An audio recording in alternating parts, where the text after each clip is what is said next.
Cuando parecía que toda la polémica del Mundial ya había quedado atrás y que era momento de hablar de la nueva temporada, apareció una noticia que volvió a encender el debate. Ya había pasado más de una semana desde la final y muchos pensábamos que las discusiones sobre el arbitraje, el VAR y Argentina habían terminado. Sin embargo, todo volvió a ponerse sobre la mesa tras un comunicado oficial de la IFAB, el organismo encargado de definir las reglas del fútbol. Lo que más llamó mi atención es que este comunicado confirma algo que durante el torneo generó muchísimas discusiones. La expulsión del delantero suizo Breel Embolo frente a Argentina nunca debió producirse. Recordarán aquella jugada de los cuartos de final. Embolo fue expulsado por una supuesta simulación. En aquel momento ya muchos consideraban que la decisión era exagerada. Sí, pudo exagerar el contacto, pero también era evidente que existía un toque. Lo que parecía difícil de entender era cómo una acción así podía terminar con una tarjeta roja que condicionara por completo una eliminatoria de un mundial. Ahora la propia IFAB aclara el motivo. Según el organismo, el VAR solo puede intervenir cuando existe un error en la identificación del jugador amonestado. Es decir, si el árbitro muestra la tarjeta al futbolista equivocado. Pero no está permitido utilizar el VAR para revisar o cambiar una primera tarjeta amarilla simplemente porque se considere que la acción fue una simulación. En otras palabras, el protocolo no permitía hacer lo que ocurrió en aquel partido entre Argentina y Suiza. Si esa interpretación se hubiera aplicado correctamente, Embolo jamás habría sido expulsado y Suiza habría disputado el resto del encuentro con 11 jugadores. La noticia comenzó a difundirse en medios franceses y posteriormente fue recogida por varios periódicos europeos, que destacaron que la IFAB había reconocido un uso incorrecto del VAR durante ese encuentro. Todo esto vuelve a alimentar las críticas sobre el arbitraje del Mundial, un torneo que estuvo rodeado de numerosas decisiones polémicas. Entre ellas, la acción de Messi que muchos consideraron merecedora de tarjeta roja, la cantidad de penaltis señalados a favor de Argentina y las diferencias de criterio en la utilización del VAR dependiendo del partido. Más allá de las opiniones de cada afición, lo realmente importante es lo que establece el reglamento. La propia IFAB deja claro que una primera tarjeta amarilla no puede revisarse para cambiar la decisión arbitral. El VAR únicamente puede intervenir si el árbitro ha identificado al jugador equivocado, pero nunca para modificar la infracción o transformar una acción de simulación en una expulsión. Y precisamente eso fue lo que ocurrió en el partido entre Argentina y Suiza. Para entenderlo mejor, imaginemos una situación sencilla. Supongamos que McAllister comete una falta y el árbitro la señala correctamente. Sin embargo, al mostrar la tarjeta amarilla se equivoca de jugador y amonesta a Paredes. En ese caso, el VAR sí puede intervenir, pero únicamente para corregir la identidad del futbolista sancionado. El árbitro retira la tarjeta a Paredes y se la muestra a McAllister, que fue quien realmente cometió la infracción. Lo que el VAR no puede hacer es revisar esa jugada para decidir si la falta existió o no, ni cambiar el criterio del árbitro sobre una primera tarjeta amarilla. El reglamento es muy claro en ese punto. Por eso, la polémica nace precisamente ahí. Según la interpretación que ahora hace la IFAB, el VAR terminó interviniendo en una situación en la que no tenía autorización para hacerlo.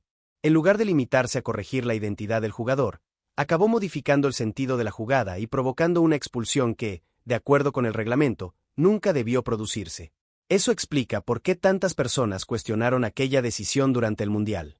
Lo que ahora confirma la IFAB es que el protocolo del VAR fue aplicado de forma incorrecta. Y no lo digo como una opinión personal. Es la interpretación oficial del organismo encargado de establecer las reglas del juego. Además, el comunicado también explica que durante el torneo el VAR contó con atribuciones ampliadas para determinadas situaciones, entre ellas corregir errores de identificación cuando un árbitro mostraba una tarjeta al jugador equivocado. Sin embargo, la propia IFAB aclara que esa facultad nunca podía utilizarse para revisar una simulación o para cambiar el criterio arbitral sobre una primera tarjeta amarilla. Es decir, la ampliación de funciones tenía límites muy concretos. Si el reglamento se hubiera aplicado de forma estricta, la expulsión de Breel Embolo no habría ocurrido en esa acción y Suiza habría continuado el partido con 11 futbolistas sobre el terreno de juego. Eso cambia por completo el desarrollo de cualquier encuentro. No es lo mismo disputar una eliminatoria con igualdad numérica que hacerlo con un jugador menos durante tantos minutos. La propia IFAB insiste en que el VAR utilizó de forma incorrecta el criterio de identificación errónea para modificar una decisión que, según el reglamento vigente, no podía alterarse. A partir de ahí, cada uno puede sacar sus propias conclusiones sobre cómo habría terminado el partido. Es imposible saber si el resultado habría sido diferente, pero lo que sí queda claro es que Suiza disputó buena parte del encuentro en una situación que, según la interpretación oficial del reglamento, no debió producirse. Durante aquel partido también quedaron imágenes muy emotivas, como las lágrimas de Breel Embolo tras abandonar el terreno de juego. La frustración del delantero suizo fue evidente, especialmente porque la expulsión terminó marcando el rumbo de una eliminatoria tan importante. Este episodio reabre el debate sobre el uso del VAR durante el Mundial. No se trata únicamente de discutir una jugada concreta, sino de analizar si el reglamento se aplicó con el mismo criterio para todas las elecciones. De hecho, otras acciones arbitrales del torneo también fueron objeto de discusión. Una de las más comentadas fue una entrada de Lionel Messi en el debut de Argentina, una jugada que varios analistas y exfutbolistas consideraron merecedora de una tarjeta roja. Entre quienes expresaron esa opinión estuvo Alfonso Pérez, exjugador del Real Madrid y del Barcelona, quien afirmó públicamente que aquella expulsión debía haberse producido por la dureza de la acción. Todas estas polémicas alimentaron la sensación de que algunas decisiones arbitrales durante el Mundial fueron interpretadas de forma diferente según el contexto de cada partido, un debate que continúa abierto incluso después de la finalización del torneo. Otra de las polémicas que también marcó el paso de Argentina por el Mundial fue la pancarta que varios de sus jugadores mostraron sobre el césped del estadio de Atlanta, haciendo referencia a las Islas Malvinas. Más allá de la postura que cada uno pueda tener sobre ese conflicto histórico, el debate surgió por la aplicación del reglamento.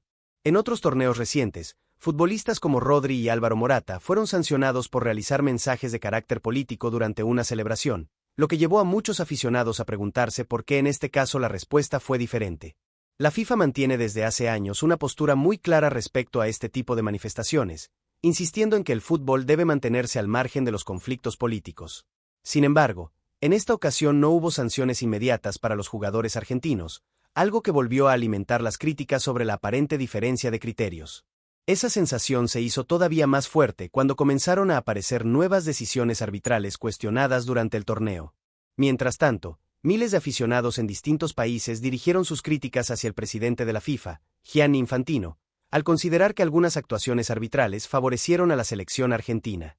A esto se sumó un comunicado del propio dirigente defendiendo el desarrollo del campeonato y asegurando que el arbitraje había estado a la altura del torneo. Sin embargo, la publicación posterior del comunicado de la IFAB volvió a reabrir el debate. Al final, más allá de opiniones o preferencias futbolísticas, lo relevante es que el organismo encargado de interpretar las reglas reconoció que el protocolo del VAR no se aplicó correctamente en una de las jugadas más importantes del campeonato. Eso explica por qué la discusión sigue abierta incluso semanas después de la final. Además, durante el torneo hubo otras acciones que también generaron controversia. Varias entradas fuertes, posibles expulsiones y decisiones disciplinarias fueron analizadas por aficionados y especialistas, quienes señalaron una aparente diferencia de criterios dependiendo del partido. Todo esto ha provocado que muchas personas se pregunten si realmente el reglamento se aplicó con el mismo rigor para todas las selecciones participantes. En cuanto a la final, también aparecieron numerosas teorías sobre un supuesto robo a Argentina. Sin embargo, quienes sostienen esa versión suelen pasar por alto que España también vio anulados 2 goles durante el encuentro, ambos revisados mediante el VAR. Por eso, el debate no puede reducirse únicamente a una dirección. Las decisiones arbitrales afectaron distintas jugadas del partido y cada aficionado tiene su propia interpretación sobre ellas. Lo que sí resulta evidente es que España fue superior en el desarrollo del encuentro. Generó más ocasiones, tuvo mayor control del balón y obligó a intervenir mucho menos a su propio portero. Independientemente del arbitraje, esa diferencia futbolística fue uno de los aspectos más comentados tras la final. Y ahora quiero conocer tu opinión. ¿Crees que el comunicado de la IFAB cambia la forma de interpretar el camino de Argentina hasta la final? ¿Piensas que el VAR se utilizó correctamente durante todo el Mundial o hubo decisiones que favorecieron a determinadas selecciones? ¿La expulsión de Embolo condicionó realmente aquella eliminatoria contra Suiza? Te leo en los comentarios. Me interesa saber qué opinas, siempre con respeto y basándonos en los hechos.